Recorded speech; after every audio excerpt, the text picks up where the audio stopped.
Trump's House GOP enemies get boost from McCarthy's leadership team while the National Republican Congressional Committee benefits from the joint fundraising committee. The House GOP's campaign arm has a long-standing policy of officially staying neutral in primaries.But the committee does provide other resources that help dues-paying incumbents. While committee chairman Tom Emmer was a special guest at a Herrera Beutler fundraiser last month in Washington state, according to a source with knowledge of the event.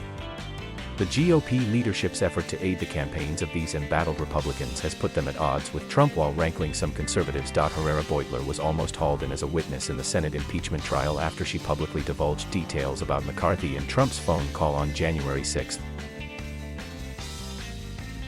When Kent was asked whether he would support McCarthy for Speaker one day if he's elected to Congress, Kent replied, "Absolutely not. Some of those sitting lawmakers, such as Herrera Beutler and Upton, are crucial in the quest to win back the House, while others, such as Veloto and Kitco, are also longtime allies of McCarthy."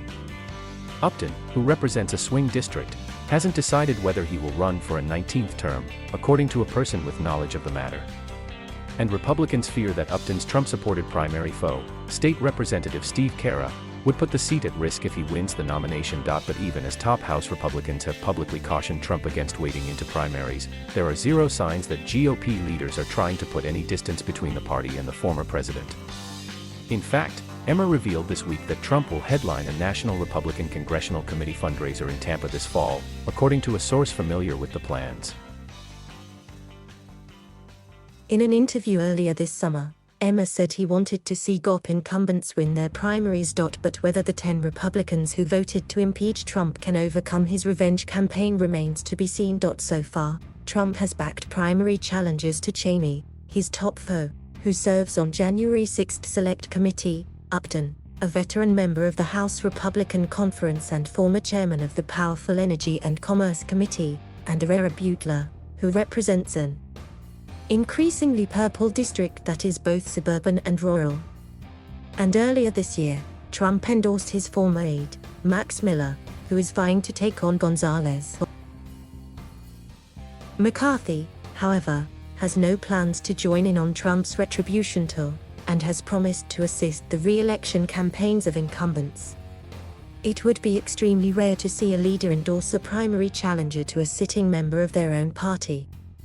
And earlier this year, Emmer phoned some of the Republicans who had voted to impeach Trump and told them the party would have their backs, according to two sources familiar with the conversations.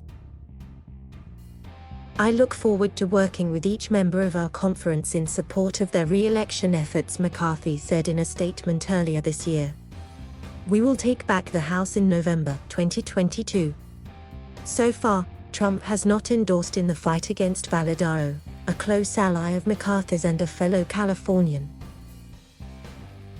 Chris Mathis, a Republican candidate running against Veloto, said he's written to Trump and been in touch with Trump aides and advisors as he courts the former president's endorsement, saying it would be a big honor and amount to tremendous support for our campaign.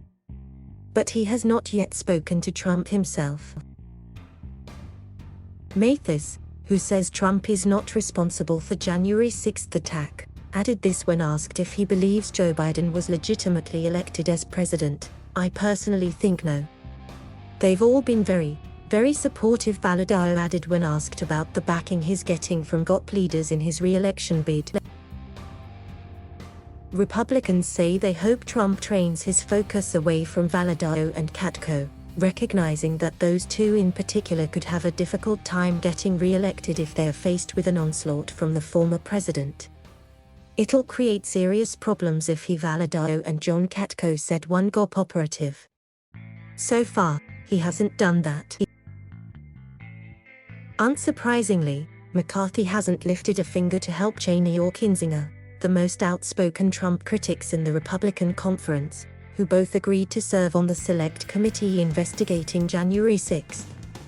There's also no risk of Cheney's seat falling into Democratic hands, while Kinzinger could be redistricted out. Earlier this year, McCarthy did move to boot Cheney from his leadership team for repeatedly calling out Trump's lies about the election. But some on the right are pushing him to go even further. Members of the conservative House Freedom Caucus sent a letter to McCarthy last week calling on him to remove Cheney and Kinzinger from the GOP conference entirely. And Republican Representative Matt Gaetz of Florida, who is under federal investigation for potential sex and human trafficking crimes, has lit into McCarthy for not taking a harder line. How can we trust Kevin McCarthy to go beyond talking tough to Nancy Pelosi when he won't even stand up to Liz Cheney or Adam Kinzinger? Gaetz said on his YouTube channel this week.